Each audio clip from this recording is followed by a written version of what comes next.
People pay good money to see this movie. When they go out to a theater, they want cold sodas, hot popcorn, and no monsters in the projection booth. Everyone pretend podcasting isn't boring. Turn it off. Turn it off.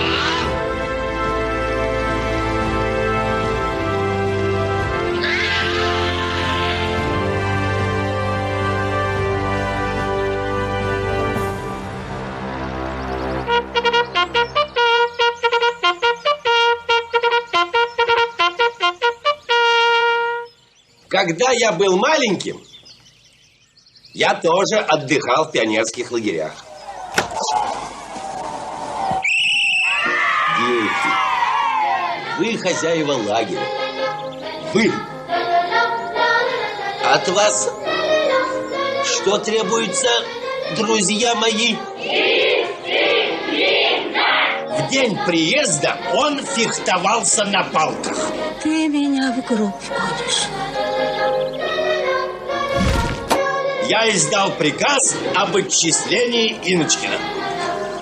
Ну что он такого ужасного сделал?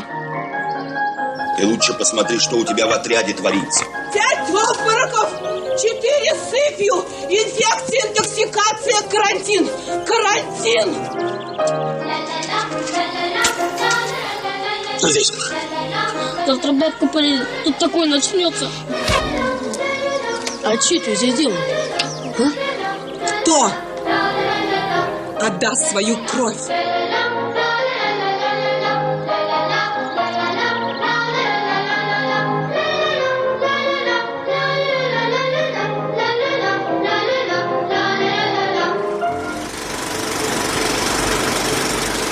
Welcome to the projection booth. I'm your host, Mike White. Join me once again is Ms. Gianna D'Amelio. Glad to be back.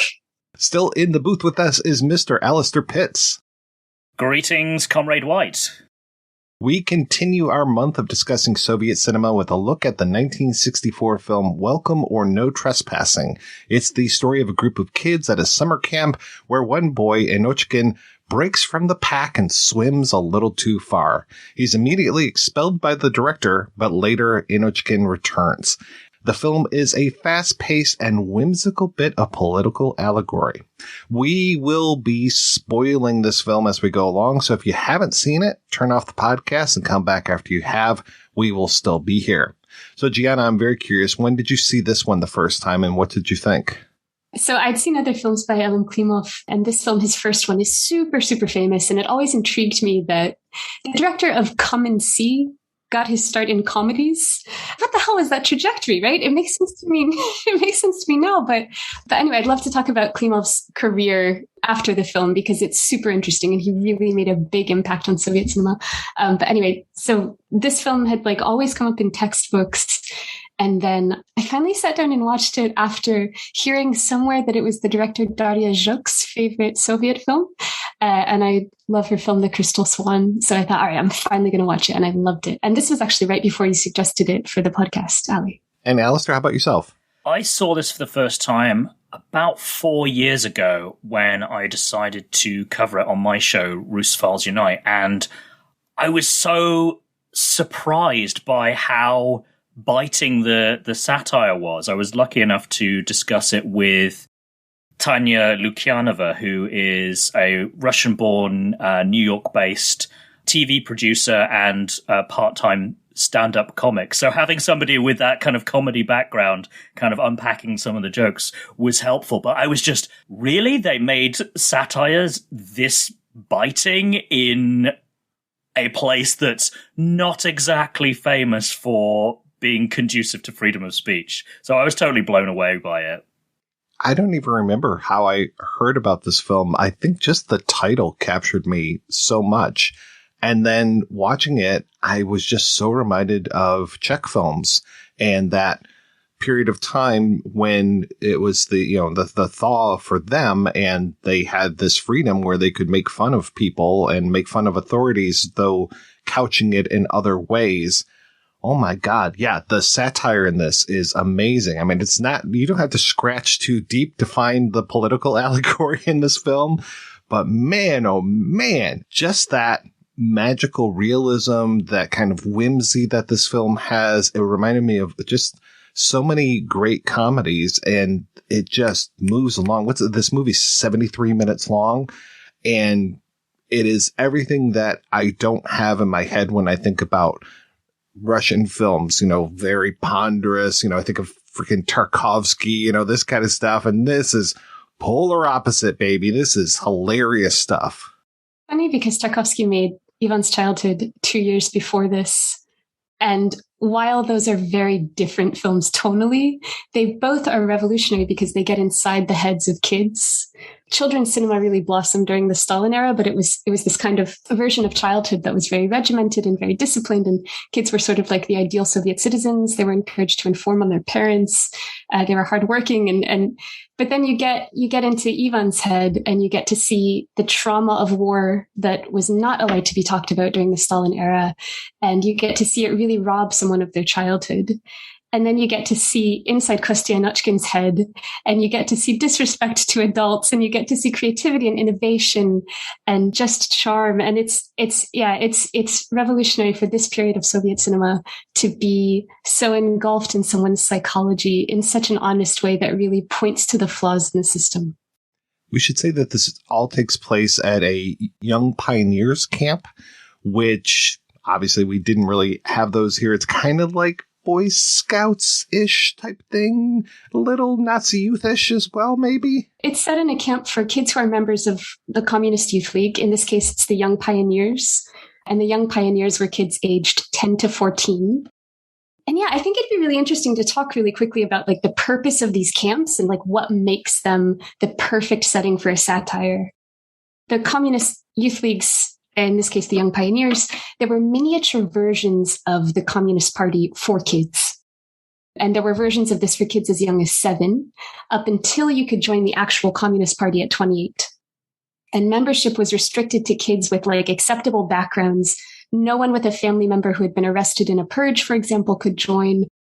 There was a lot of prestige to belonging. Kids loved to wear the little like red kerchief in their schools, and belonging to one of these youth leagues open doors throughout your life. And there were various activities and responsibilities every week.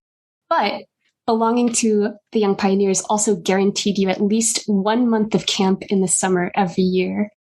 And these camps were designed to like prepare kids for the fully communist future that was always being built and never actually materialized. These camps are like little models of the future implanted in the present, in the sense that like all meals and activities are communal.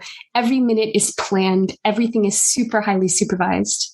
And kids spent their days doing like military drills, collective farm work, learning technical skills, participating in various committees. And they were also encouraged to report on each other and publicly criticize each other in this very prescribed Soviet way.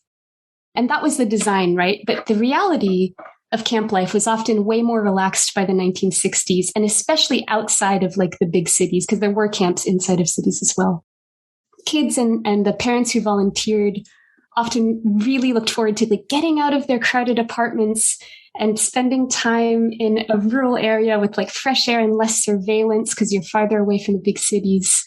And apparently for the parents who volunteered, it kind of had a reputation as like a sexy adventure in this environment of relative freedom.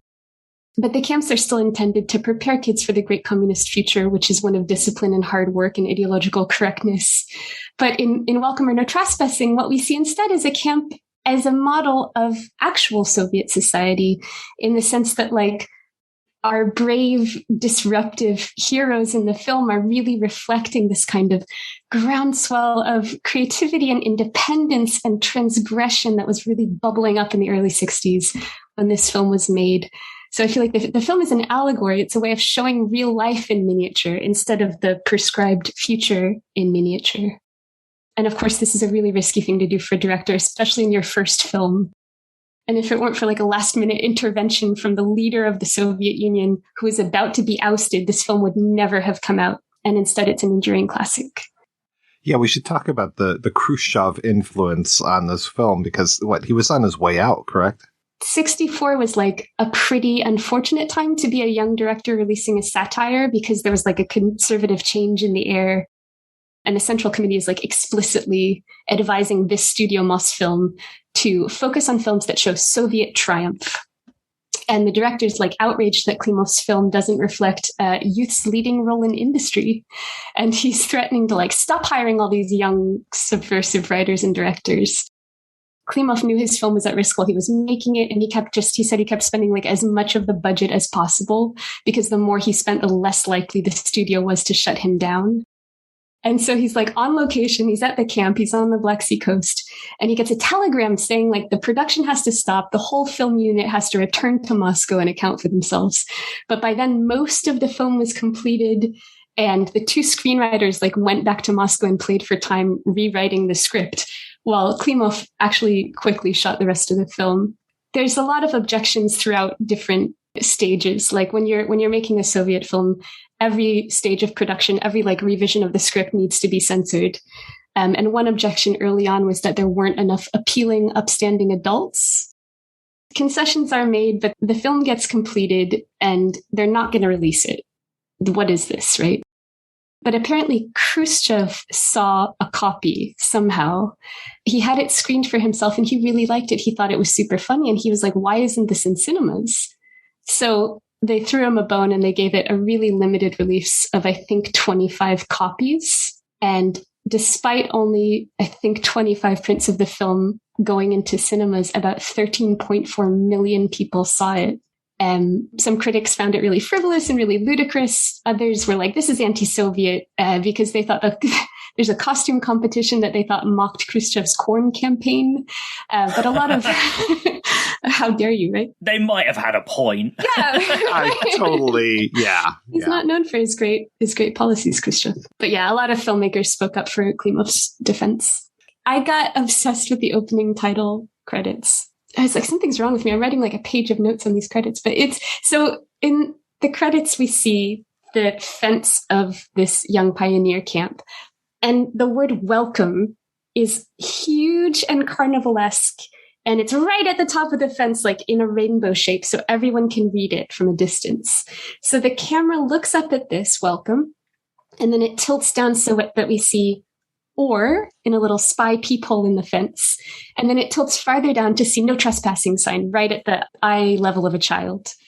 And to me, it's so perfect because we see this big gaudy welcome sign, just like the welcome sign that the Soviet Union is projecting to the rest of the world in the 1960s.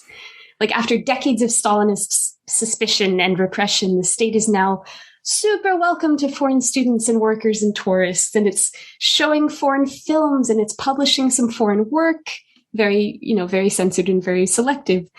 But it was determined to show itself off to the rest of the world as this prosperous, metropolitan, technologically groundbreaking post-war victor, right? But this image of this big welcome sign contrasts so much with this tightly supervised life of conformity and these often very meager living conditions for most ordinary Soviet citizens. I think Welcome or No Trespassing is actually the perfect name to show Soviet hypocrisy in the 60s. And the opening credits show up against this fence, and suddenly a plank in front of us is wrenched loose and the camera slides through the opening. And that's how we, the audience, get to enter the camp. So from the word go, our point of view is really mediated to align with that of a kid breaking the rules. So right away, you're trespassing. Yeah, right away, we're identifying with the rebel too. And I think that's really important. Yeah, and you get to see those propaganda posters. When the board opens, there's all these propaganda posters inside. And yeah, that's when we see the statues. And I was just amazed at how long the credits went on for. The army of the statues who are whitewashed, and they're very generic, right? Because they're all collective and there's very little individuality. And then that's contrasted, like you said, Mike, with these great faces on these extras. And each one is kind of, smiley, grubby, elderly. Each one has like a very lived in individual character. And that's such a nice contrast with the white statues, I thought. Because it's the army of caretakers. They're like, washing the floors and sewing sheets and doing laundry and stuff like that. Some of it almost looked like they were doing it in time. When the women are mopping, it almost looks like they're raking. I can't remember which, but it almost looks like they're choreographed like it's going to be a musical. Yeah, because the score at that point is this militaristic march, right? Yeah. It's very regimented.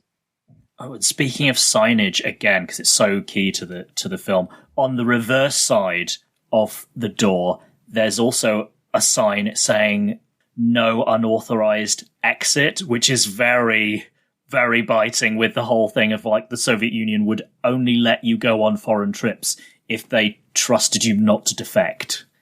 Yeah, and it's so funny how when Kostya escapes through, he cuts a hole in the little, like, the fence in the water, which I think is just a volleyball net that they use to, like, pull the kids out of the water. What the intellectual PE teacher is like, oh, he's defected. And you're just like, yep. That big hole that I mean, that boy could fit through there, like probably 10 of him could fit through that hole. Comically large. It's almost like a porthole that a cartoon character would escape through. Yeah, it's so cartoony. Yeah. We've used the word biting so many times because it is true. This is just openly mocking authority, and I love it. I mean, it's just all of the rules you're talking about, how everything is regimented. We start with this, we start with the camp, which is amazing to see the way that this is laid out and to see the kind of daily routine. But pretty soon thereafter, we join a whole group of kids that are out on the beach, and they have this very particular swimming area, this net that is being held by these very bored instructors, and they're supposed to go out there. And I love there's the one woman who is trying to count the people that are in the water, and meanwhile, there's a young girl behind her who is just counting the shoes. It's, this whole idea of like, the young girl is way smarter than the adult. And that's just going to come through this film over and over and over again. Yeah, it's worth jumping in to point out that the junior leadership of the camp are Komsomol members. So they are the next level up in age of the Communist Youth League. So this is part of their preparation for leadership positions, is that they're essentially the next rung down from the leader of the camp and kind of making sure that things are regimented and ordered. But in this film, one of the main sympathetic adult or young adult characters is it Vera or Valia? I think it's Valia. Yeah, she is the leader of the group of kids that Inockin is part of, and she's very much like speaking up for him, but we'll come back to that later, I'm sure. Yeah, because over on the hill, watching all of this activity is Comrade Dynin, the director of the camp. And man, oh man, he is just this little tyrant who wants control of everything. And he's probably one of the best villains. I mean, I know, Ali, you compared Inockin to Bart Simpson. I mean, our director is very much Principal Skinner. It is that whole... Am I so out of touch? No, it's the children who are wrong. That's the whole through line to this film. In that scene, that first time we see Dynin, he's at the top of the hill. He's in a far distance, gazing down at the kids swimming through binoculars. Like, it couldn't get any more surveillance, right? But he's wearing all white. And there are birds flying around his head. And some critics draw analogies between the framing of Dynin and the framing of Stalin in Stalin's films, in films that feature Stalin. But we see Dynin as like this kind of messianic, all-seeing figure. And it definitely fits that interpretation in the first shot. But then it's a comedy, right? So he's immediately revealed to be like this sniveling middle manager. What you were saying about class divisions too, Ali, like I think it really makes sense in that scene where Mitrofanova is counting the shoes. Because this is supposed to be a classless society, but in fact, there are always haves and have-nots, and we get introduced to that right away in this film. We see the middle class, the young pioneers, the members of the Communist Youth League who are overly supervised. They're swimming in this tiny pocket of sea. And then the lower class, we have the untouchables from town who the young pioneers aren't allowed to associate with. And they're able to, swim freely and kind of do whatever they want under the radar. And then there's the upper class, even among the kids. One girl has this special status in the camp. She's allowed to count the shoes. And she's the niece of this big shot in the Communist Party, Comrade Mitrofanov. Later on, we see the kids in the canteen, and this one skinny little privileged girl has 4 lunches. And it's just like, come on. Yeah, that little tiny area. They've got the entire beach, but they just give them that tiny area where they're just pressed in there like sardines. And meanwhile, Inockin manages to escape. I love when they pull the net out and there's this huge hole in it. Manages to escape and swim over to the island with those untouchable kids. And we should say, too, that Inockin, this kind of goes away as the movie goes on, but he's given a voiceover at the beginning. So he's given the authority of the narrative, even so far as he talks to the camera. There's one part where the camera's looking at the wrong person. He's just like, no, please, camera, come over here. This is the person I'm talking about. And we get that right at the very end as well, someone addressing the camera. But I really appreciate that Inockin has that power and that we get to see this is going to be a story about this kid. He's the one in charge of what is going to happen in this narrative. And this scene is a very good example of the way this film creates laughs through editing, because we see all these joyous shots of kids splashing around in the water and having a great time. And then it cuts to a wide shot of this tiny little area that they're netted in. And it shows that the whole rest of the beach is free and they're in this little tiny pocket. And it's just so brilliantly done because it's literally just a cut. It's a really good example of how you can make things funny, not just through dialogue, which I feel like modern comedy filmmakers could learn from. There's me wagging my finger. I love this beach scene. It might be my favorite scene in the film because it's just like we get this really chaotic montage shot of the kids in the water. They're thrashing around. There's disjointed body parts, and these images are mixed up with like shots and snippets of conversation from the doctor and the squad leaders on land. And then collaged into this, we get Kostya's introduction to the camp, and he's introducing all the adults. And there's this really chaotic, tinny piano score that sounds like the score of a silent film. And to me, like all of this exultant editing, this mishmash, is a nod to experimental Soviet filmmakers of the 1920s, like Sergei Eisenstein, who created collisions of images and associations to like wake up the audience and encourage revolution. And in this case, I think Elem Klimov is waking up the audience out of its humdrum adult complacency because he's asking it, like you say, Mike, to identify with this young rebel. And there are like references to the 1920s everywhere. Like there's the use of fast forward and the kind of raw frenetic joy reminded me of Dziga Vertov. And also we see these kind of experiments in early sound comedies shine through in this film. Like one time the camp director, no, it's the camp doctor. She opens her mouth to scream and the noise of a siren comes out. And there are title cards in this film, and the Charleston is this hot new dance. I feel like this is an allusion to the fact that like artistic experimentation had been snuffed out for about 3 decades before this film was made during the Stalin era. And so Soviet art had kind of frozen in place in the 1920s and late 1930s. And now in the early 1960s, artistic vibrancy is reawakening, and some surviving older intellectuals are working to introduce their proteges, including young Klimov, to artists from the 1920s who had been killed or exiled under Stalin and written out of history. So in the 1960s, we have this big like reclaiming of the culture of the 1920s for people who are encountering it for the first time. And yeah, there's also that reference to Mayakovsky later in the film. But yeah, I thought that was a nice touch. That shot of the doctor when she opens her mouth and it's the siren, that doctor a few times with that particular shot, and there was another one, I think it might be on the beach scene, I was so reminded of the old lady who gets her face smashed, the one with the glasses from the Odessa Steppe sequence in Potemkin. So I'm so glad that you brought up Eisenstein. That camp doctor, Lydia Smirnova, she was apparently a famous theater actress and a hardcore party member who had won a Stalin Prize in 1951. Yeah. And the character she's playing is absolutely ridiculous. She is so terrified of infections, and there's that whole thing about disinfecting things that goes through this whole movie as well. She's a great character. Yeah, it's like talking about the purge without actually talking about the purge. I wonder if she was in on the joke, though. Like, I wonder if did she know she was in a comedy? Klimov, I think he was in his late 20s or very early 30s when he made this, straight out of film school. Or this may have even been his dissertation film.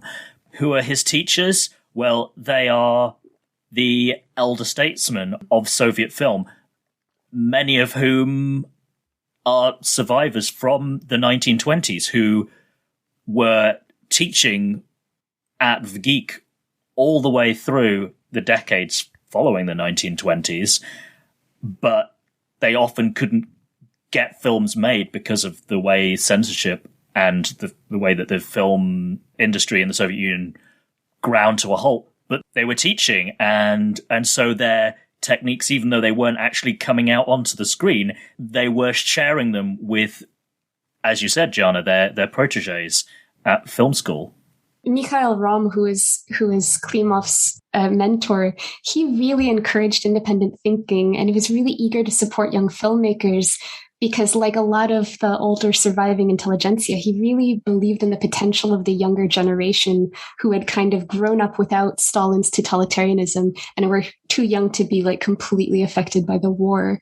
And Rom actually had like this mini studio within the State Film Institute where he could kind of foster young talent, but it was quickly shut down. But yeah, Klimov just managed to squeeze by. I should say before we go on, you guys are going to have to fill in a lot of holes for me because the version I watched of this had probably some of the worst subtitles I'd ever seen. I mean, it was rough, and I tried to find a few other subtitle files, and I found one that looked a little bit better, but it was out of sync, and I tried to sync it up, and it was one of those like PAL NTSC type things where just forget it. You know, the frame rate is always going to be off. And this one, it was very important. At least the subtitles I had were timed correctly because it's very important. Some of these jokes are so hinging on dialogue, and the dialogue comes pretty fast, but the dialogue could have been translated a lot better. So like rather than Comrade Dynin, it was Dynin partner. Oh, no. Oh, no. And this whole thing, they kept talking about, I guess towards the end of the film, we get to like a Parents' Day type of thing, but they just kept calling it Father's Day. The doctor was like, thinking about Father's Day terrifies me. And I'm like, okay, why is that? Yeah. Because I imagine what happens at the end, and I know I'm jumping way ahead, but I just want to kind of make sure that I'm clear. We are building toward this big end of the camp presentation, gala. All the parents are coming, see what the kids have done over the summer. I mean, it's very much like American summer camp with this whole idea of coming to pick up the kids and seeing all of the stuff that they've been up to. Yeah, Parents' Day, they're supposed to be showing feats of physical strength, but instead the PE teacher is this like nervous intellectual. Comrade Dynin, the camp director, comes by and he's like, right, show me the human pyramid. And so the PE teacher's like, human pyramid, everyone. And it's really experimental. Like the kids all bend over it to create this optical illusion of depth, when in fact, like it requires absolutely no strength whatsoever. The PE teacher's like, well, what do you think? And Dynin's like, oh, it's expressive. It's exactly what you said, Mike. Inockin gets caught being out on this island after we see the butts of the the local boys and then him. And that's when we get to know that he's our narrator. He kind of looks at us. And there's this shot that we're going to have one more time in here of a boy blowing a bugle in front of a sign. Can either of you guys shed light on what was going on with that? The film really opens with the sound of bugles and drums that kind of bloom into this full military march that gets really, really loud and grating as the opening credits continue. And I think this introduces a key theme in the film, which is the state's attempts to regiment childhood. And that's really what this film kind of teases and explodes. The bugles and the statues are really just meant to show, like, this is what the state wants childhood to be. It wants it to be very militaristic. And that's contrasted with Kostya's interference and rebellion. And I think the sign that the bugler is standing in front of is a timetable for the day's activities. So again, it goes back to that theme of regimentation and everything is planned and must go according to plan. And Inockin has broken the plan. How dare you swim outside of that little tiny box? So he's the rebel, and he gets publicly shamed in the square. Yeah, he's got a show trial, little Kostya. And it's not his first offense. There's been a couple of things he's done which were bad in the past. The first one was on the very first day, he was picking up sticks and fencing with them, and then all the other kids did it. And then also, he was using his torch or flashlight under the covers to read a book, and then all the other kids were reading, says Dynin. And we don't want the kids reading things because, they might get ideas. Certainly not at night under the covers. But and it's funny because Kostya isn't even listening. He's looking at a small plane flying overhead. And then we see Valya, the worried camp squad leader, kind of watching him to make sure he's okay. And then she follows his gaze and starts looking up at the plane too, ignoring the speech. And this is one very small moment where we kind of glimpse the broader message of the film, which is like independence and nonconformity are a threat to the state because they're contagious, right? Just as the doctors worried that Kostya might have picked up an infection, we see this one kid, his independence and his creativity kind of unlocking these things for everyone else and reminding other people too that they have agency, that they can look at what's interesting, that they can figure out clever ways to get what they want.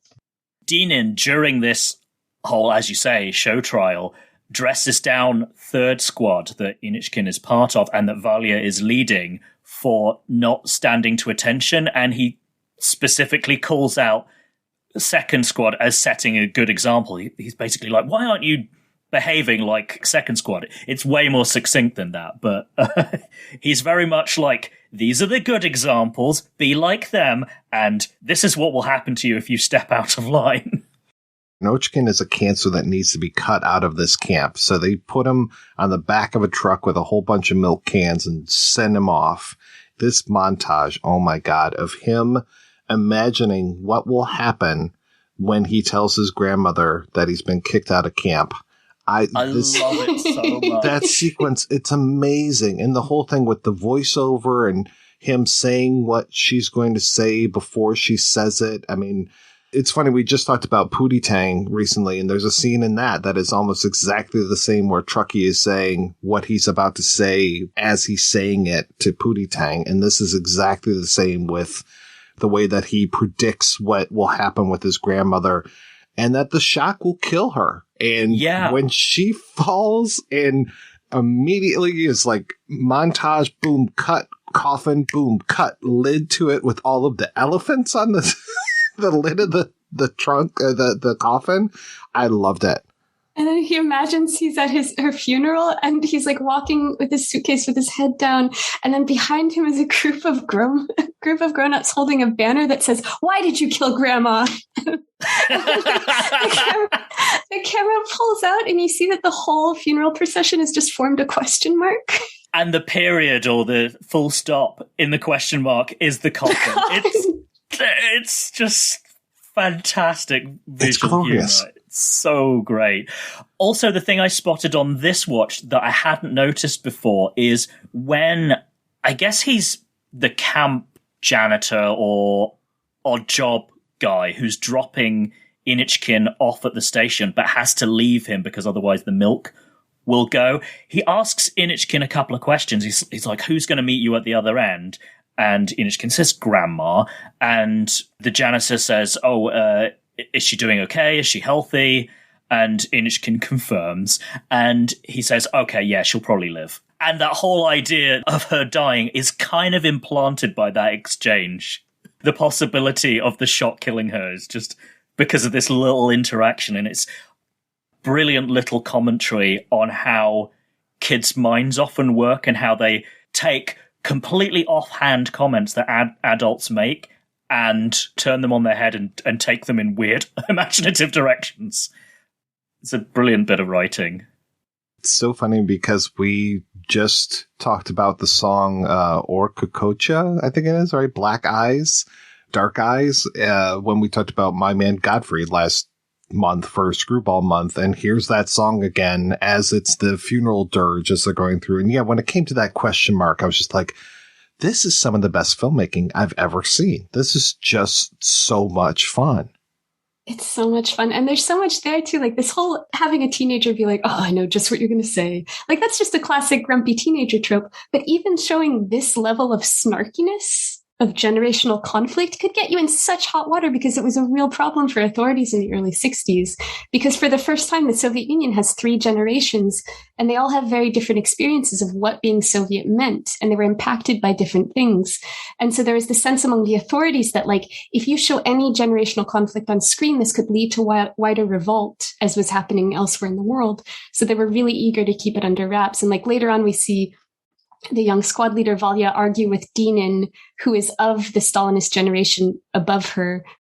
And she wants new costumes. She has new ideas for skits, and Dynin is completely resistant to any change. So that's something, this kind of generational conflict is something this film really doesn't shy away from. This film is kind of unique in the Soviet canon because it suggests that just being in authority shouldn't translate into unquestioning loyalty. This film suggests that like respect needs to be earned by actions, not conferred by rank. The most important relationships in the film like form horizontally among peers rather than vertically up the chain of command. And so that's not exactly generational conflict. I don't know what to call it, but it's also quite new for Soviet cinema to be showing that. When I was watching that montage, I was reminded a little bit of Lasse Hallström's My Life as a Dog. And then when he comes back to camp, Inockin decides, no, I can't go back home. It'll kill my grandmother. He sneaks back into camp. And that's around the time where he hides under the main platform of the square. There's a dog that comes along and pees on the platform. And the dog's name is Cosmos, right? And there's like this whole space race thing that's going on in here. And I'm just like, oh yeah, there's the dog, Laika, that got shot into space and had no way of getting home. And I'm just like, is that why I thought of My Life as a Dog? It was just kind of a weird thing. But yeah, this whole thing of him returning to the camp, it so reminded me of the metaphor of what Snowball returning to camp in Animal Farm, and just this threat of, Snowball coming back in and destroying things, and them using Snowball or Trotsky as an excuse for so much of the early days of the revolution. And it's a really scary moment too when he comes back into the camp, because there's single sourced lighting on all of these whitewashed statues of young pioneers. And so like one side of them's completely black, one side's completely white. And then we see Kostya, like he's all elbows and knees. He's just a skinny little kid with big eyes. And he's kind of got his suitcase and he's like hunched and like scurrying back into the camp. And then the statues twist and they like play their instruments at him, or they shoot their bow and arrow at him. And it's genuinely so scary. In that moment, like you're used to thinking of him as this kind of self-assured Bart Simpson, but he just seems like such a vulnerable little kid. And the actor who plays Kostya, he's got this really funny, sad clown, deadpan comic face of a much older man, but on this tiny little body with these big elbows and knees. And it's just so fun. It's just such good casting. And it's such a real moment of pathos when he's running from the statues. And that drum roll that the drummer statue gives, it definitely sounds like the drum roll before a medieval or early modern execution. You've seen it in even like the Robin Hood Disney film. Yeah, that was so scary. And we've got the title card. That's how Inockin became illegal. The kids are not startled or surprised or anything that Inockin is back, and they immediately all go to work for him, and just they're all about protecting him completely. It doesn't feel like anybody is against him. And it's pretty soon thereafter that we've got the kid who's crawling under the legs of the table, and everyone is giving little pieces of food so that Inockin has something to eat. And I love that it is just so seamless as far as like, all right, Inockin's here. We just need to do this. And everyone pitches in. This is the most collective action of the film, is all of these kids just being like, yep, yeah, no problem. Here's a little bit of my food. Take it. And that's the massive irony, is that you get this collective solidarity and like communal mentality in the face of draconian oppression by the leader.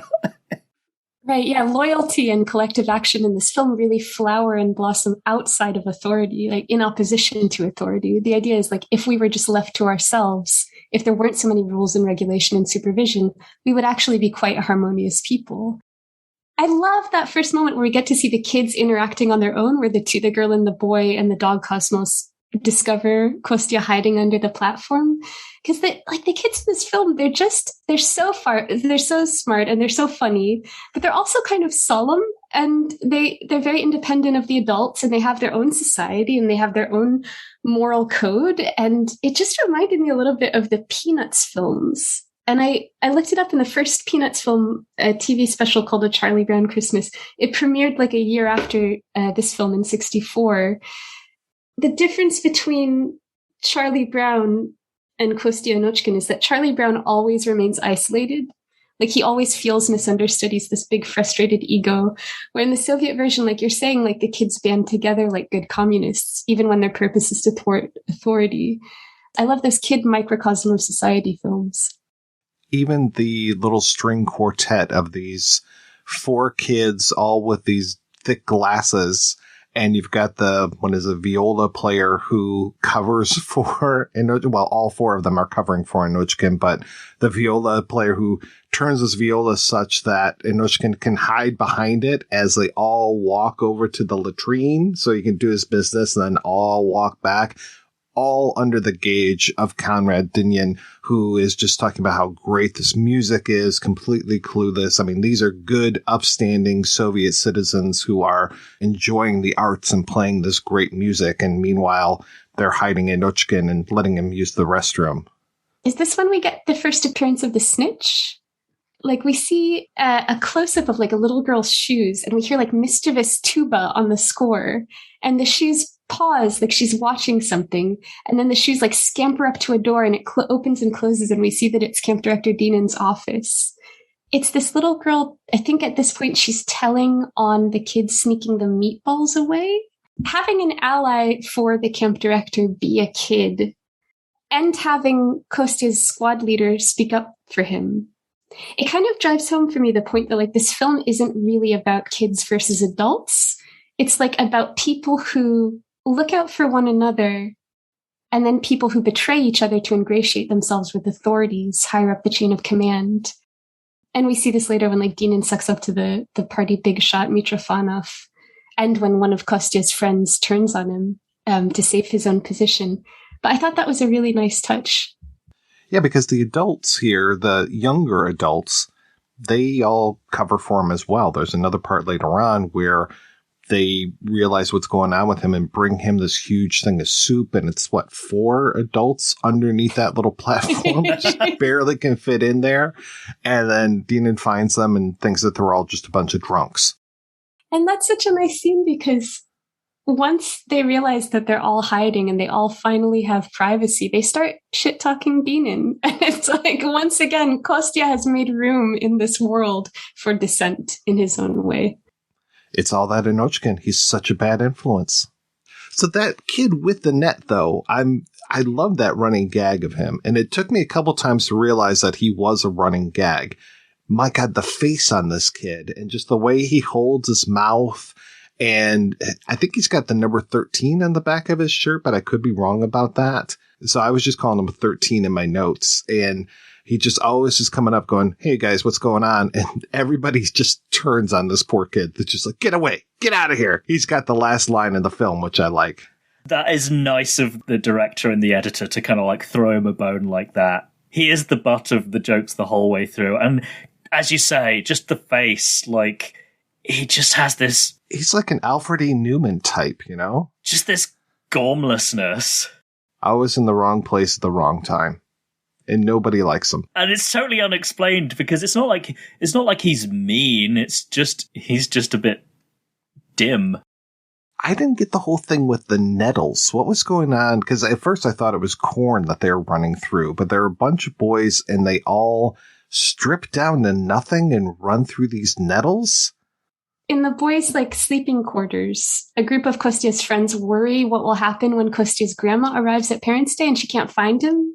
And they decide that they need to cancel Parents' Day. And one ridiculously cute kid has an idea.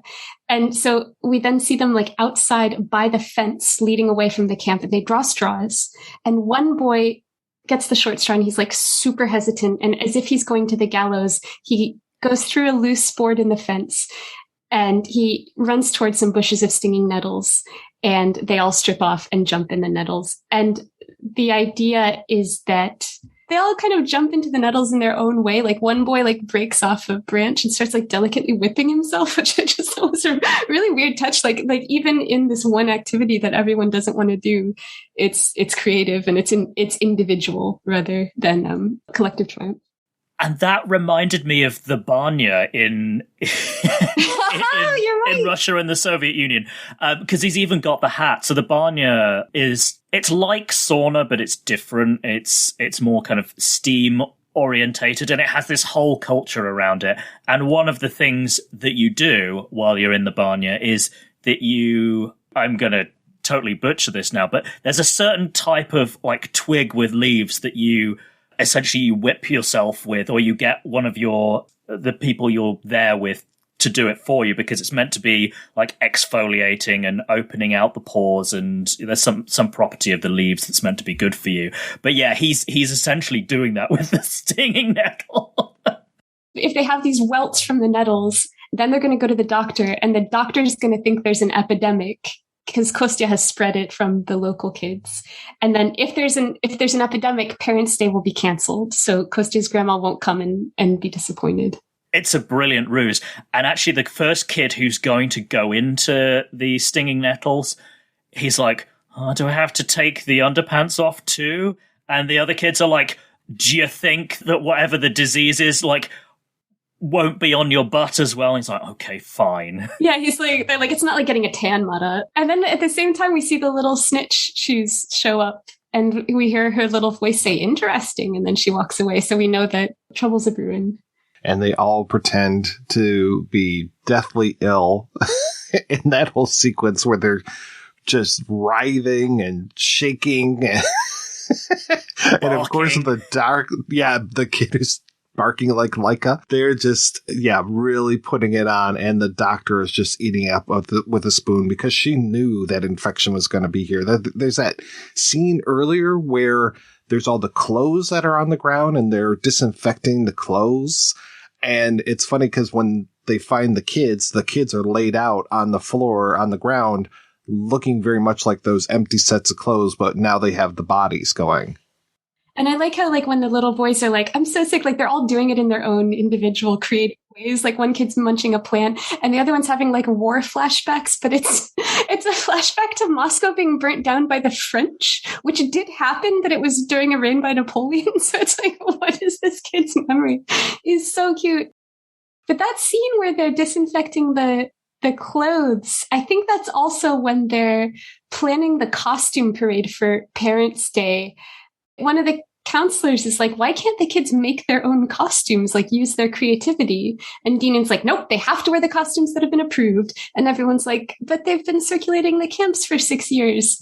So, and like, there's no real contest. Everyone knows that the person who gets the corn costume is going to win due to the party's emphasis on corn production.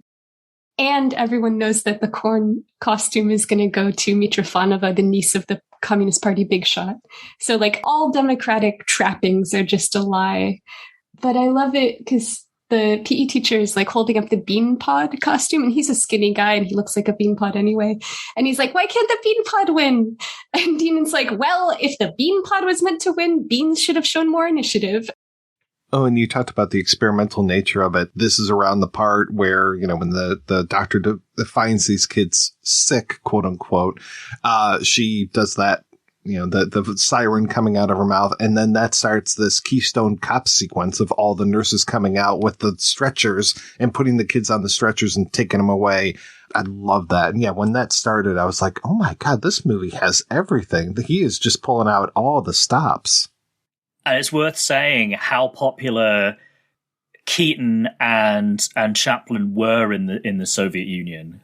Yeah, the fact that this film has lots of nods to silent film and not just Soviet silent film is not surprising at all. Dynin really figures out, or is told, that these kids are comedians, and that whole ruse is gone. We get the title card. It is clear they had not prevented, in my translation, Father's Day.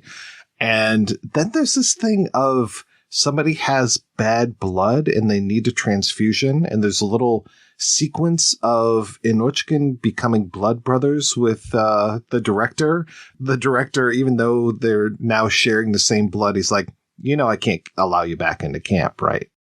just to backtrack just a tiny bit, like Kostya's inside the platform and he's teaching himself card tricks, which is illegal at the camp because cards suggest gambling, which would be an unsanctioned way of making money.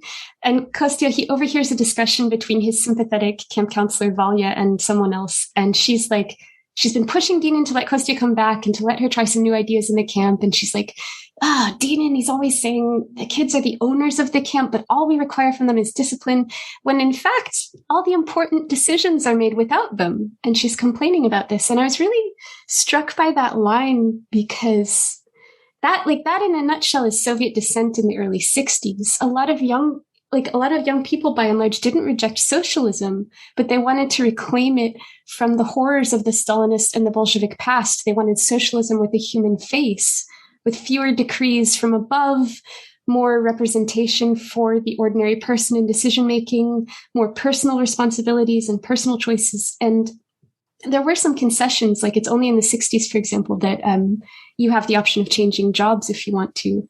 But yeah, it seemed like that that one throwaway line really summed up sort of the potential of socialism to be anything but totalitarian and brutal.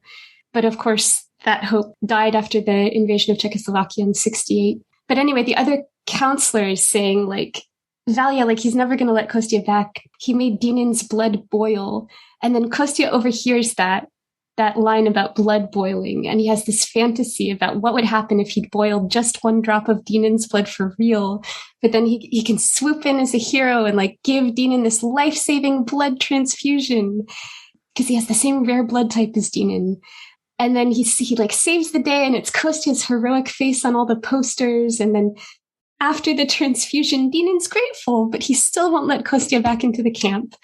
And I feel like that might be a sneaky message. Like, you can literally bleed for those in power, but they still won't accept you if you have a tarnished record.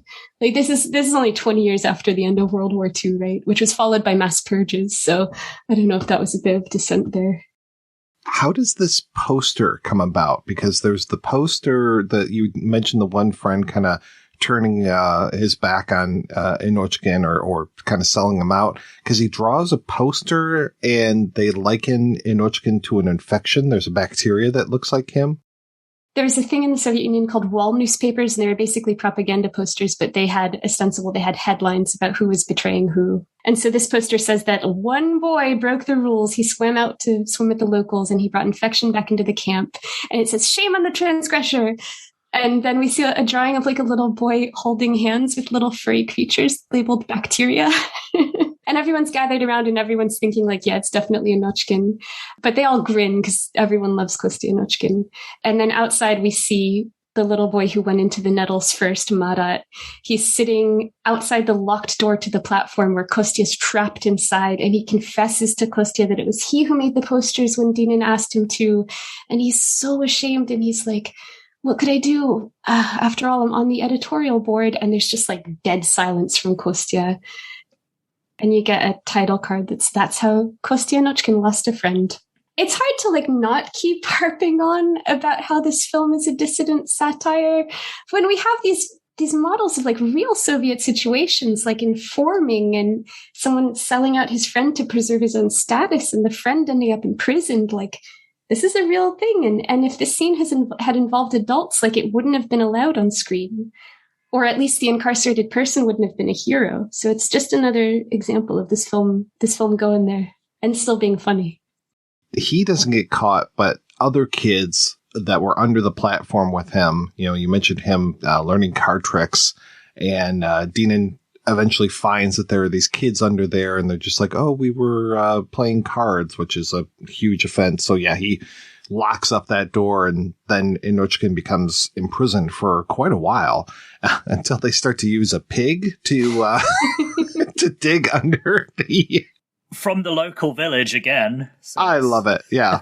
There might be something to this whole thing of, Inockin having ties to these wild animals. And God, I love it. I love just how they play into that. And poor kid is stuck under there and they can't even now get him food. So he starts to starve underneath the platform. And it's so funny, too, because when all these kids are crowded, before he gets locked up, all these kids are crowded in the platform with him because they want to hang out with him and they want to invite him to the movie later that day. And then Dynin comes in and he crouches and he's like, everyone out. And then he sees that Mitrofanova, the niece of the party official, was in there too. And Dynin sort of squeaks. He gives this like startled, like, oh God. And then so he doesn't know what to do now because he doesn't know how hard to punish them because she's with them. And so he starts sort of verbally shaming them. But at the same time, he's like smiling at Mitrofanova and doing these little shuffly card tricks for her at the same time, like playing up to her. And it's just like this film takes every opportunity to point out the hypocrisy of the person in power and the way that he's spineless and obsequious. There's a scene at the beginning when they're smuggling the meatballs out and Dynin is like walking around trying to get people to volunteer talents to show at Parents' Day. And he's trying to get them to say stuff. He's like trying to rally them to say things. And then one kid speaks out of turn and then he's like, what's the rule, kids? And then they're like, when we're eating, we are all deaf and dumb. And it's just like, he's just so hypocritical. And that slogan is even on the wall as well. Yeah, there's the kid who wants to do card tricks. He wants to do magic. And I think that was really shut down pretty hard when he said that he wanted to do magic for his talent. And we should say one of the things that Valia, again, gets herself in trouble with is that she's trying to get her troupe to recite a Mayakovsky poem. That's a weird one because Mayakovsky was a poet whose career straddled either side of the revolution, and he was very much a true believer who did, after the Soviets took power, did kind of butt heads with them, but he was very, very, very popular in the Soviet Union. But the issue that Dynin has with his poem, which is called Left March, is the fact that it references Adam and Eve. And he's like, Adam and Eve? No, better not. He's like, in what grade do they study Mayakovsky? Like, if it's not part of the official curriculum, it's not acceptable. I want to say it's around this time, too, where they start talking about weight and how much weight the children have gained, because I imagine that's very much a sign of them being successful is feeding the kids enough. And I was with the subtitles, I was not able to follow everything that they were talking about with all the weight of the kids. Dynin and the camp doctor are tallying up the kids' weights, but they do it collectively rather than individually. So they're reporting the weight of each squad, even though they're measuring the weight kid by kid. And it just seems like a joke about the Soviet emphasis on the collective over the individual. And the figures that they're reporting are ridiculous. Like, he's like, there's like at most 10 kids in each squad, right? But Dynin's like, oh yeah, squad 2 will reach 1 ton by the end of the season. You're like, what? This just speaks, I think, to like the magical thinking of Soviet data reporting and the state's demands for inhuman overperformance. I've wondered when they were like, oh yeah, they've gained 1,000 kilograms. I'm like, wait a second. Now we use imperial measurement over here, and I know that 1,000 kilograms is a lot. So I'm just like, what the hell is going on here? And yeah, I didn't pick that up, that they're adding each individual person to the collective. That's amazing. Cause yeah, they're just like, rattling that off and got the old time adding machine going on there. There's also talk later on about the weight and that the numbers aren't adding up or something. And it was just like, wow, this is wild how they are so concerned about reporting good numbers. And I'm sure that these numbers probably go to the authorities. During this process, Dynin stumbles across Inockin's record and pulls it out and tears it up. I was like, well, get rid of that. And of course, the reason that Inockin's former squad are underweight is because they've been sequestering part of their food ration in order to feed Inockin in his like illegal status. At this point, it's when Valia comes in and she's figured out that Kostya is hiding inside the platform or locked inside the platform. And she's like, we think she's going to tell Dynin, and she's like ready to do it, but he won't give her a chance to speak. He just berates her because her squad hasn't gained any weight. But it's also another beautiful moment of Dynin's hypocrisy, right? He blames Valia for the trash her kids read, and he pulls out a magazine that he confiscated it. But even when he's yelling at her, he starts flipping through the magazine and he just gets increasingly captivated by the women in it. And so, he only really looks up and starts talking to her again when he hears her crying with frustration. And then we never know whether she would have informed on her kids or not, because Dynin's kid snitch gets there first and tells Dynin that Inockin's in the camp and he's at the movie that they're showing. I love this whole thing of them censoring the movie while the kids are watching it. It's okay for the kids to watch the action scenes. I mean, it's just like the United States. Yeah. It's fine for them to watch the action scenes, but when the kissing starts, how the staff holds up a card so that the image gets projected. And I love this too. The image gets projected onto the card, and then all the adults lean in and are watching that. And then once the kissing is over, they allow the card to go back down and the kids to see more of the action stuff from this, I guess it's a swashbuckling French film. So kind of, I guess, maybe ties back into the whole French-Russian conflict that you mentioned before. Yeah, it's Fun La Tulipe from 1952, starring Gina Lollobrigida. Which I have to say I've never seen. I've also never seen it. I like that we get to see, like, Klimov makes sure that we see the scene, though. Like, he's not going to censor anyone's experience. This film is so good, but the scene in particular is so good because we just spend so much time like watching just out of their minds excitement on the kids' faces, including little Kostya's. And he's there watching it secretly with his friends. And it's just a moment of pure joy in a film where you really can't believe that anyone's acting. It's as if Klimov is saying, like, look how much power for good a filmmaker has when they're allowed to be exciting, right? And they're allowed to give people what they want instead of the propaganda they should want. Yeah, and the fact that it's a swashbuckler calls back to the thing that one of Inockin's offences was fencing with sticks on the very first day. So I love that there's that little callback. And it's cool, too, because Viktor Kosykh, I think, is the name of the actor who plays Kostja Inockin. And he went on to star in a series of adventure films in the late 60s and 70s called The Elusive Avengers, about a posse of young red partisans in the Civil War. But I just love that because it's sort of like Kostya got to grow up and join the swashbuckler that he's watching in the camp. It makes me really happy. Eventually, the pig has dug under. Somebody calls for the door to be unlocked. And that's when we've got the cook and a few of these other folks. And I really like the faces of these guys. The gym teacher in particular, he's got a great face and just he's kind of long and just he's very interesting to look at. The cook's pretty interesting as well. And just these four adults go under the platform. I mean, the cook really cares for Inockin. You can tell by the way that he's ladling the soup into this poor boy who's been starving under here. It's such a nice scene, and we talked about how they get caught now, and the cook's got Inockin basically behind his ass, and just because four adults under this, this little tiny platform, we haven't said for the audience. I mean, it's just a tiny little thing. It's like you would expect this to be almost like a torture place of like, you're going in the hole, Luke, like one of those kind of things. It's not a big place, but so to have these four adults in there, it's not a stretch to have them hiding Inockin with the body. They're going to have a talking to. The director, I think he thinks they're drunk and partying under there. Pretty soon thereafter, we switch to actually having the big day. It's kind of a fair, kind of, it's the whole parents coming to pick up the kids, all of the fanfare going on. And Inockin's grandmother is there, which is so nice that she manages to show up. And now I was a little confused. This must be the party official who comes in. They start at one point, there's a stage show and it's all about the space program, I believe.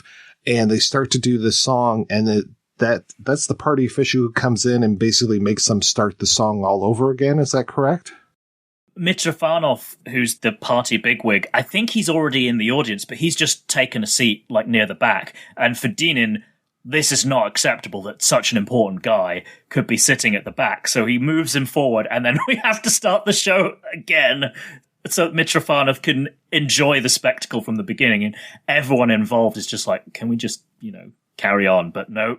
Dynin's in charge, and you have to put your best foot forward, and Mitrofanov has to enjoy the spectacle to the absolute best degree. So it's just so cute, though, because the kids get really confused and their play goes adorably awry. Like, all the planets start orbiting in the wrong direction and stuff. Mitrofanov, first of all, is like, what? Like, he's like really confused about why he's getting this special attention. And he kind of comes off as this really normal, humble guy who doesn't want a fuss made about him. During the skit, Dynin whispers to him proudly, like, did you know Yuri Gagarin sang this song on his space flight? And Mitrofanov just looks at him like, you really believe that shit? Like, come on. Oh, yeah. It's a withering look. Yeah. And this is maybe where the film is quite canny, in that it's portraying the higher leadership as like being normal and clued in and smart and responsible, whereas the middle managers, they're the ones who are just like ruining it for everyone. But the people who are higher up, they know what's going on. So it's, it feels like the film might be playing a little bit of a game with getting around censorship that way by saying it's not all the leadership. It's just some overzealous, misguided middle guys. Petty bureaucrats. Yeah, so the system works and the people at the top are great, but it's the people below them, just not always... A few bad apples. Executing the ideals in the proper way. So you could say the film is a little bit having its cake and eating it with that, or maybe I'm reading too much into it. I don't think so. I think that makes a lot of sense. There's something to setting this at a camp, too, because it's kind of like outside of reality. It's a little bit like in Carnival Night, which is probably like the most famous Thaw-era comedy. It takes place at a party on New Year's Eve, and these young people are trying to put on a big stage show and a party for everyone who works at this one factory. But there's this little apparatchik who's like very stuffy, and he wants to like undo all of their acts and like make the clown act much more conservative and change the orchestra for like much older people. And so then it's all about the kids like trying to undo his censorship in screwball comedic fashion. But I think there's like these early Thaw comedies can get away with it because they take place in special environments, right? It's not every day that we undo the work of the apparatchik. It's not every day that we undermine Dynin. It's on these special days, New Year's Eve and Parents' Day. I think that's another way to kind of get around how dissident your film is, if that makes any sense. It's worth saying as a little bit of trivia, Carnival Night and Welcome or No Trespassing were both edited by the same person, by Alexandra Kamagorova. So there's some connective tissue in terms of the production folks there. So maybe that's why the editing works as well as it does on both of them. So Dynin breaks into the auditorium. He stops the film and he tries to find Kostya in the dark, but each kid kind of surreptitiously blocks his way in their own way. And so there's this kind of instinctive shared morality and unity among the kids. And it's not just his squad by this point, it's everybody trying to trip up Dynin.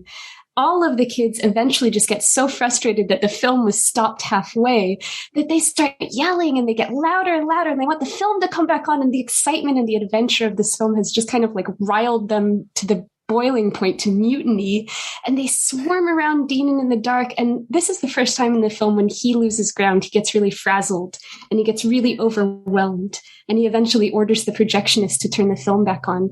And I just think that's just such a lovely moment to show the power of cinema.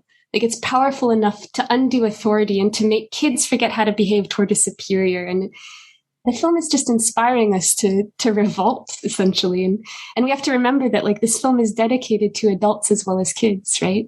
This film is dedicated to adults who were once children. I read this as who were once imaginative and rebellious, and to children who will surely become adults, and I assume who will eventually have power. I feel bad asking all these questions because I feel like I just didn't get parts of this film, but there's another part that I didn't get, which is after the cosmonaut song and before we get that shot of the boy with the bugle again, which is nice that we get that call back, we get somebody who's in the mud. I wasn't sure who is in the mud and all these kids kind of looking around. Is that the snitch that is in the mud? Yeah, Marat, the boy who drew the poster and who sort of betrayed Kostya, gets a chance to redeem himself while Dynin is showing Mitrofanov the play. So first of all, it's the snitch, the little snitch girl. We only see her from the ankles down, so we see her little shoes. And she spots a boy throwing the ear of corn costume over the camp fence. But when she runs to report this to Dynin, Marat chases after her. And we realize that it was a trap because all the kids from Squad 3 close in on this girl, and we get this handheld shot of their running feet. And so the girl is kind of trapped, and she slips and gets entirely covered in mud, and Squad 3 surrounds her. And they don't do anything, but they all now know who she is, and she just walks away humiliated. How did I miss all that? You had terrible subtitles. I'm going to send you my file. After we get that shot again of the boy with the bugle, that's when we have the culmination of the big event. And now it is time for the queen of the harvest, or the corn queen, basically. The queen of the fields is what my translation said.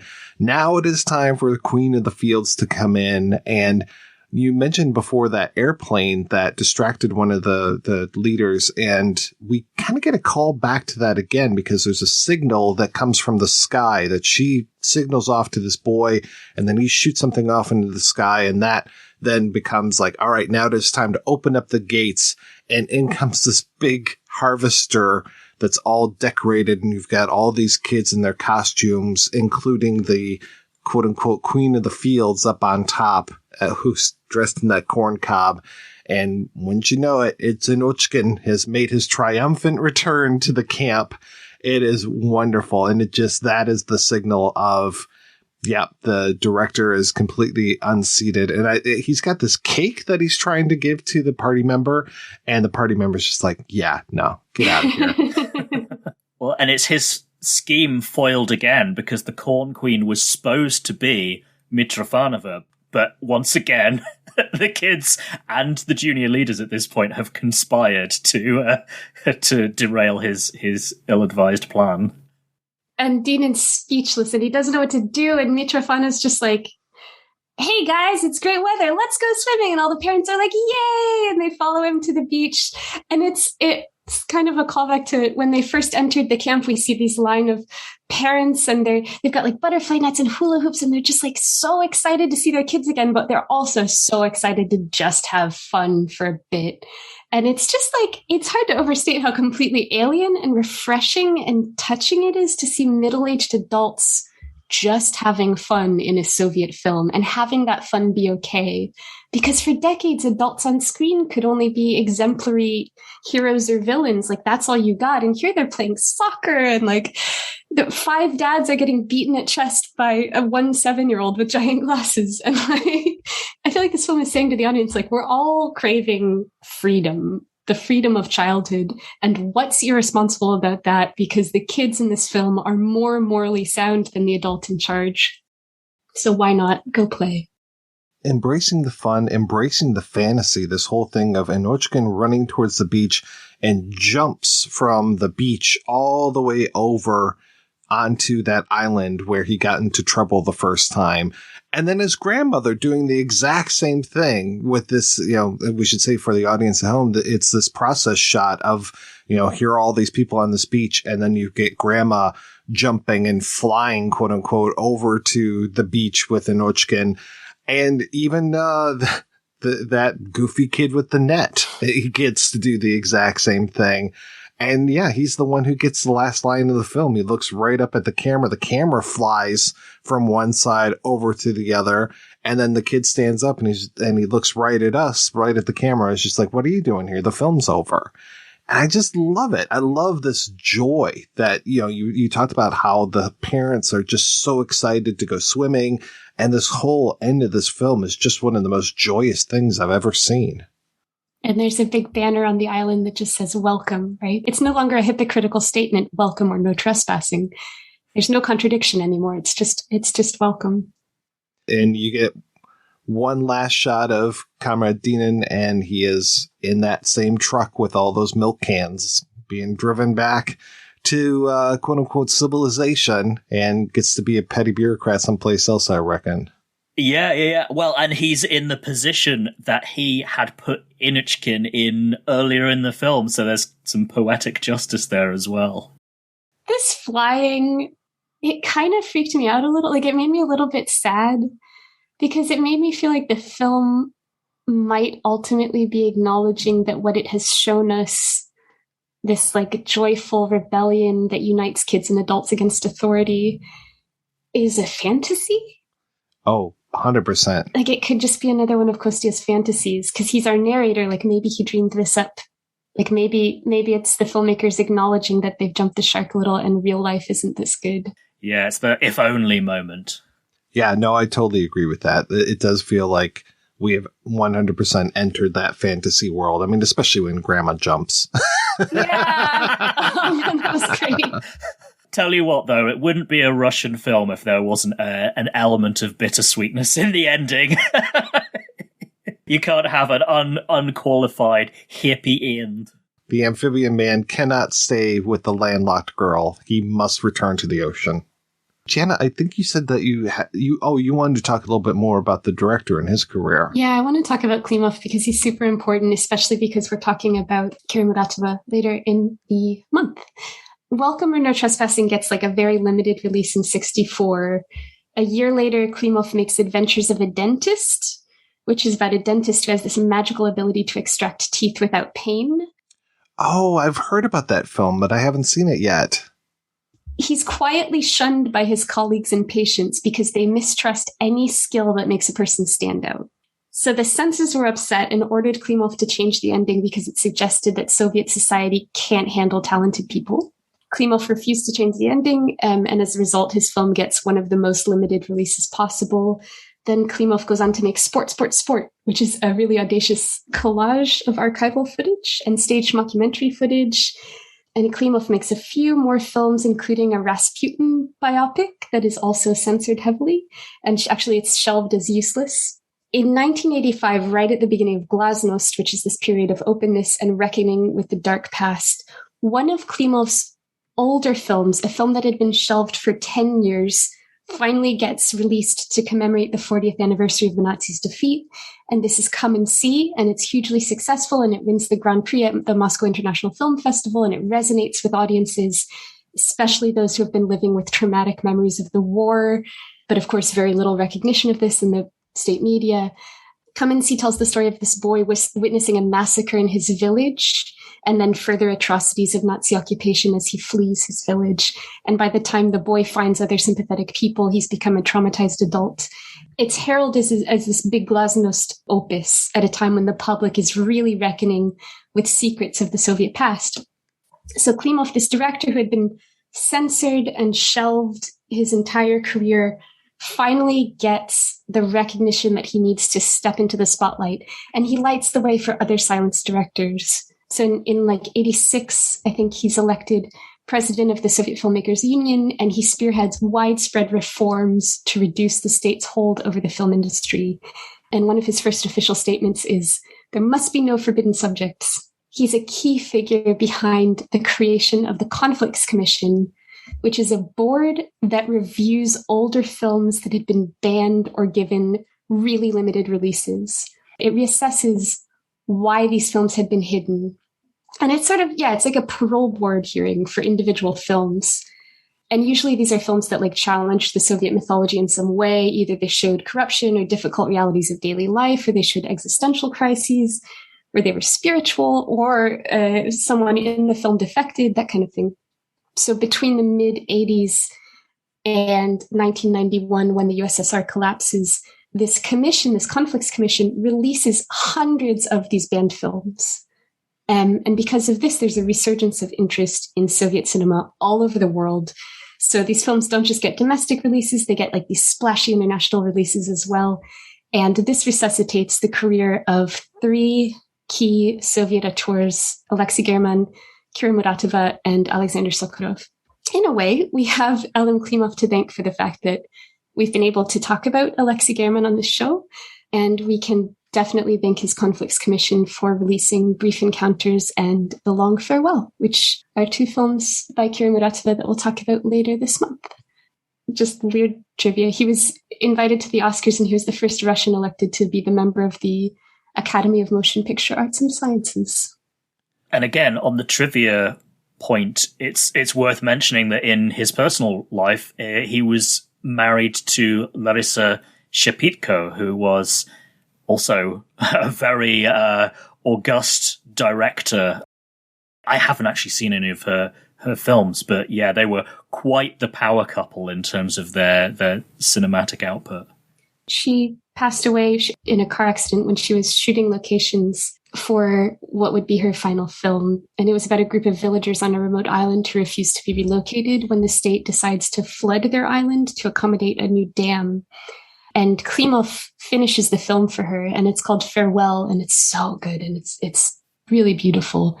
And the state bans it because it shows villagers in a spiritual relationship with nature, and because the film is skeptical about the benefits of industrialization. It's such a sad film for so many reasons. But Shipika's amazing. Like, her film Wings is really, really good, and she made The Ascent. And I think You and Me, and yeah, she's really cool. You should check her out. I have not seen Come and See yet, just because I know it's supposed to be great, but I also know it's supposed to be just a gut punch of a film, and I just haven't had that wherewithal to be like, yeah, let's be sad today and watch Come and See. I mean, it's just like, just read the news headlines today. Like, yeah, like it's especially these days, man. Yeah, I can confirm. I watched it for my show, and then was invited onto another show to talk about it again. And I said, I'm so flattered to be asked, but I don't think I can put myself through that again. Funnily enough, I did go on that show, the Flick Lab, to talk about Welcome or No Trespassing. So I compromised. I was like, yeah, Elem Klimov, he deserves to be known not just for one of the best, war films of all time, but also this fantastic, biting, satirical comedy as well. There's a film that if I really wanted to ruin someone's day, I might pair with this film, with Welcome or No Trespassing. It's a great documentary. It's a brilliant film, and it's from 2019, and it's called Immortal by Ksenia Okhabkina. And it was shot in a mining town in Russia that's usually closed to the media. I think it might be like a weird partner for this film because one of its main subjects is like how conformity and obedience are stifling kids today through after-school programs. And the real difference is that like today, these constraints on kids are super gendered. Like the boys are trained to be in the military and the girls are taught how to dance and makeup. And like, it's like a traditional folk kind of dancing. You get the sense from Immortal that like a totalitarian state will always benefit from snuffing out the individuality and creativity of people, especially young people. Like forms of government may change, but this fact never will, which I think gives Immortal its title. But yeah, if you guys ever come across it, it's really, really good. But I'm curious, like, what you guys would show with Welcome or No Trespassing. I did mention that this reminds me a lot of Czech comedies and even things like, If a Thousand Clarinets or just even Closely Watched Trains. Just that whole idea of how the officials are just out of touch. This would be, it's almost like Inockin could grow up into the main character of Closely Watched Trains. I feel like this would go well with the English title of it is Kidnapping Caucasian Style. From a couple of years later, the literal Russian title is Prisoner of the Caucasus, which is about, it's less daring than this, but also the central conflict is of a local party official who is essentially using his position of power to do bad things. He's basically trying to force this young woman, member of the Komsomol, to marry him, and it's played for laughs. So that sounds like, on paper, it's really dark, but it's quite fun, and it really pokes fun at the sort of like middle management class and how the system doesn't really work the way that it's supposed to. And unlike this film, it is in vibrant, I guess it wouldn't be Technicolor, but it's beautiful, vibrant color palette. And it's a lot of fun in spite of the rather troubling subject matter. Yeah, if there are more films like this where it is this biting satire from this time, this is my wheelhouse. I would love to see more films like this because I was just so delighted when this movie started. And I was like, oh, this is what this is. This is really fantastic. And of course, there's Ivan Vasilievich Changes Profession, which I'm guessing you must have seen, Gianna. I haven't. It's on my list, but I haven't gotten there. Ostensibly, it's the same character, or certainly played by the same leading man as Prisoner of the Caucasus, this character called Shurik. In Ivan Vasilievich Changes Professions, he plays a nerdy scientist who creates a time machine and accidentally transports Ivan the Terrible to then present-day 1970s Soviet Moscow, and he transports his apartment building manager, who is the spitting image of Ivan the Terrible, back, so they swap places. It's very, very funny, and has a brilliant central performance by, I'm blanking on his name now, Yuri Yakovlev, who was one of the leads in, I haven't seen this one yet, but Kin Zaza, which I know you covered on an earlier episode of this show. So this was from about 10, 12 years before Kin Zaza. So he is, as far as I'm concerned, like 60s and 70s, and I guess 80s as well, Soviet films, like MVP. He's a brilliant actor and can do all sorts of things in comedy. And a lot of the thing is I've compared him in terms of his physicality before with John Cleese, but actually he has more of the kind of Graham Chapman straight man about him. The fact he can make playing a serious authority figure seems so ridiculous. Definitely urge people to check out Ivan Vasilievich Changes Professions. And that's another, I think, 90-minute movie. So it goes by in a breeze. And also is very silent film inflected in terms of its physical comedy. So hard recommend. You know what I kept thinking about during this film, though, is Richard Lester, like the director of A Hard Day's Night and Help and The Knack and How to Get It. I think it's because of, like, there's this sense of this really joyful, zany energy of youth conveyed with, like, very kinetic camera. And it turns, like, this gray, ordinary world on its head. And you get the sense in Welcome or No Trespassing and in Lester's films that, like, surrealism is always just under the surface. And it just takes young people to unleash it. This film came out the same year as A Hard Day's Night, and I was sort of fantasizing about what it would be like to go from watching these kids try to undermine the camp director to watching the Beatles try to escape their management. Like, maybe there'd be too many handheld chase scenes. I don't know, but I think that could be really fun. All right, so let's go ahead and play a preview for next week's show. Когда привез ее Гриша к нам на Аку, вроде и в деревне свет прибавилось. Я про тебя сразу решил. Моя и все. Вот бросил глаз и сказал себе «моя». Ты меня гладить-то забыл, Гришенька. Уж не помню, какая твоя рука. А что тебя оглаживать? Ты же не тёлка. А руки не помнишь, значит, не бью. И то дело. Народ ночью разваливался. 8 на работу, вот они и спять.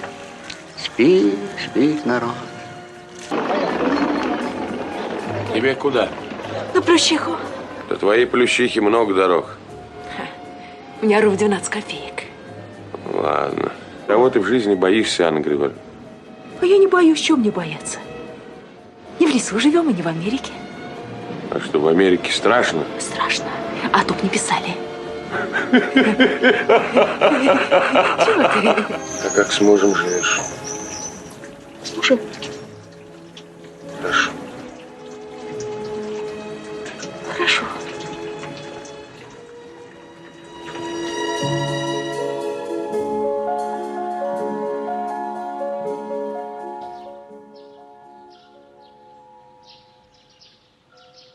As for right, we'll be back next week with a look at 3 poplars in Plyushchika. That works for me. Yeah. All right. Until then, I want to thank this week's co-hosts, Gianna and Alistair, who will be with me throughout this month. We just talked about the Amphibian Man last week. Great discussion. And yeah, we're talking about those 3 populars next week. So Gianna, what has been keeping you busy lately? I am going back to school in September, and it's almost summer, and I'm excited to just watch as much as I can to fill some gaps and check some things off my list. I'm really excited to properly explore the Black Film Archive, which is this great online collection of Black cinema made before 1979, and it's all free to stream. So that's what I'll be doing coming up. That sounds awesome. I don't think I've checked that out yet. Yeah, I can send you the link. It's really, really cool. I'm also really excited to see Silent Twins, which is coming out this month in May. It's the new film by Agnieszka Smoczynska, who made The Lure. And it looks really, really good. Yeah. Just a side note, I interviewed her once and the fucking file was corrupted. No. Yeah. I was so pissed. So pissed. That's really frustrating. Took a lot to get her on the phone and then, fucked up. And Alistair, how about yourself? So I am still plugging away with my show Russophiles Unite, which is about Russian and Soviet movies. And then I guest on various different podcasts. I think this time I'll mention an episode of All the Best Lines that I did on I think it's 1939 Greta Garbo film Ninotchka, which is Hollywood's send-up of Stalinist Russia, which... it's really good. It surprised me how fun that film was. I think it's Ernst Lubitsch, isn't it? I want to say. I want to say you're right, and I want to say it was Billy Wilder doing the script. That's right. You're right. Yes.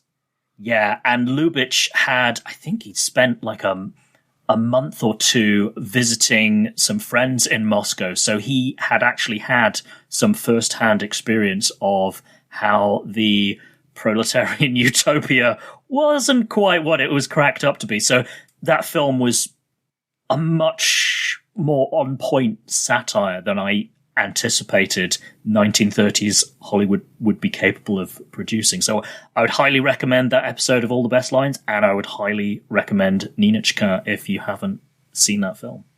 Well, thank you so much, folks, for being on the show. Thanks to everybody for listening. Thanks especially to our Patreon community. If you want to join the community, visit patreon.com/projection booth. Every donation we get helps the projection booth take over the world.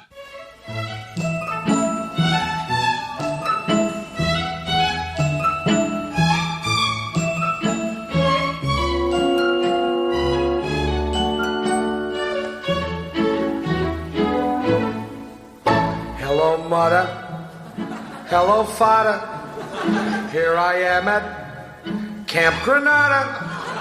Camp is very entertaining, and they say we'll have some fun if it stops raining. I went hiking with Joe Spivey. He developed poison ivy. You remember Leonard Skinner? He got ptomaine poisoning last night after dinner. All the counselors hate the waiters, and the lake has alligators, and the head coach wants no sissies, so he reads to us from something called Ulysses. Now I don't want this should scare you, but my bunkmate has malaria. You remember Jeffrey Hardy? They're about to organize a searching party. Take me home, oh mother, father, take me home. I hate Granada, don't leave me out in the forest where I might get eaten by a bear. Take me home, I promise I will not make noise or mess the house with other boys. Oh, please don't make me stay. I've been here one whole day. Dearest father, darling mother, how's my precious little brother? Let me come home if you miss me. I would even let Aunt Bertha hug and kiss me. Wait a minute, it stopped hailing. Guys are swimming, guys are sailing, playing baseball. Gee, that's better. Mother, father, kindly disregard this letter.